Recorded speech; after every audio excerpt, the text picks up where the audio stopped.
இப்ப இந்த குளிர்கால கூட்டத்தொடரில தான் ஒரே நாடு ஒரே தேர்தல் அந்த மசோதாவும் கொண்டு வரப்பட்டது. அது ஒரு பயங்கர காமெடி.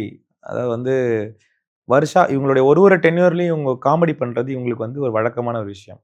ஏன்னா, அந்த மாரி காமெடி பண்ணா தான் வந்து மத்தவங்க எல்லாம் அறிவு சார்ந்தவங்கலாம் அத பத்தி பேசி டைம் வேஸ்ட் பண்ணுவாங்க. கண்டிப்பாக ராம்நாத் கோவிந்தை வந்து ஒரு பப்பெட் மாரி தானே வச்சிருப்பாங்க. இப்போ ராம்நாத் கோவிந்த் அவர்கள் ஒரு பட்டியலினத்து சமுதாயத்திலிருந்து வரவரு அவர வந்து பிரதம குடியரசுத் குடியரசுத் தலைவரா தலைவர் போட்டாங்கன்றதுக்காக, இவங்க பட்டியலினத்து சமுதாயம் கூட இருக்காங்கன்னு நெனைக்கிறீங்களா? அது அவங்களுடைய கிம்மிக்கு.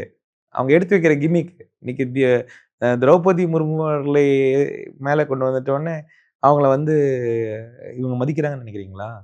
இப்ப நம்ம ஊர்ல வந்து பெண்களை வந்து ஏதோ ஒரு லெவல்ல வச்சு சில செய்யுள் எழுதிட்டு, அன்றாடம் அட்ராசிட்டி பண்றாங்கல்ல, அந்த அந்த கேஸ் தான் இவங்க. இவங்களுக்கு அதெல்லாம் எந்த விதமான எண்ணமும் கிடையாது. அது ஒரு பக்கம் இருக்கட்டும். வருடா வருடம் ஒரு ஒரு டென்யூர்லயும் ஒரு காமெடி பண்றது இவங்களுக்கு கைவந்த கலை. ஃபர்ஸ்ட் டென்யூர்ல டிமானிட்டைசேஷன் ஒண்ணு பண்ணி, பாதி இந்தியாவ ஒழிச்சாங்க. கருப்பு பணத்த தூக்குறேன். எப்படி தூக்குறேன்? ரூ. 500 நோட்டு தூக்கு. நம்ம பழைய தமிழ் படத்துல வந்த டயலாக் அப்படியே புடிச்சு, அப்படியே அத வந்து இம்ப்ளிமெண்ட் பண்ணாரு. இதுதான் அவருடைய அறிவுத்திறன்.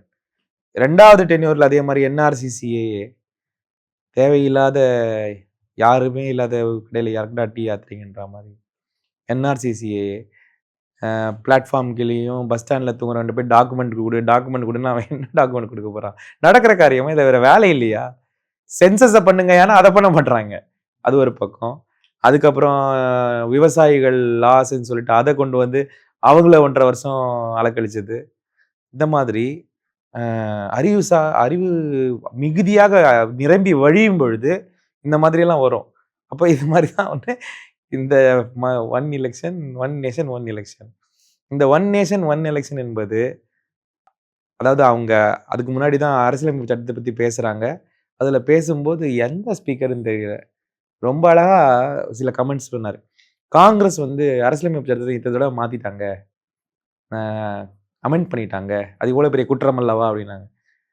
அரசியலமைப்பு சட்டத்தை அமெண்ட் பண்றதுக்காகவே ஒரு ஆர்டிகிள் இருக்கு. அது அமெண்ட் ஆனா தான் அது அரசியலமைப்பு சட்டம். இல்லன்னா அது ஒரு டெட் டாக்குமெண்ட் தான். It is a living document. அந்த பேசிக் அறிவு கூட இல்லாமல் அப்படி பேசிட்டு, அடுத்த நாளே இவங்க ஒரு அமெண்ட்மென்ட் கொண்டு வராங்க. அடுத்த நாள்.